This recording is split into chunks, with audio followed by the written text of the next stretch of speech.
জনগণ ভোট দেওক না দেওক ক্ষমতায় আমাদেরকে যেতে হবে। গণ অভ্যুত্থানে স্বৈরাচার সরকার পতনের পর নানা হিসাব শুরু হয় রাজনৈতিক অঙ্গনে। আলাদাভাবে সব দলই নির্বাচনের জন্য প্রস্তুতি শুরু করে। এমন প্রেক্ষাপটে ইসলামী 7টি দল নিয়ে জোট গঠন করে জামায়াতে ইসলামী। এরই মধ্যে বেশ কিছু জনসভাও করেছে এই জোট। সবশেষ গেল ডিসেম্বরে জোটে যোগ দেয় তরুণদের দল এনসিপি। এখানে সংখ্যাগরিষ্ঠের মতামতের ভিত্তিতেই এই সিদ্ধান্তে উপনীত হয়েছি। আসন ভাগাভাগি প্রশ্নে এই জোটের শরিকদের দ্বিমত প্রকাশ্যে আসতে শুরু করে সম্প্রতি। লিয়াজো কমিটি দফায় দফায় বৈঠক করলেও আসেনি সমাধান। ইসলামী আন্দোলন তাদের জন্য বরাদ্দ করা 35 আসনে সন্তুষ্ট নয়।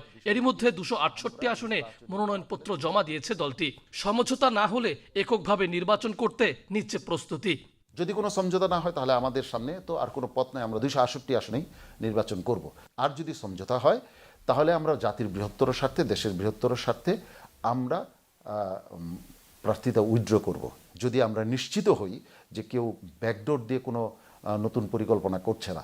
জামায়াতের নীতি নির্ধারকরা বলছেন আলোচনার মাধ্যমে শিগগিরই চূড়ান্ত সমঝোতা হবে। তবে কেউ এককভাবে নির্বাচন করলে তার প্রভাব জোটের ওপর পড়বে না।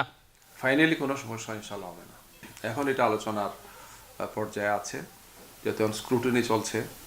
স্ক্রুটিনিটা ফাইনাল হয়ে গেলে তো একটা শীত দাঁড়াবে, কাকে দাঁড়ায় অবস্থা।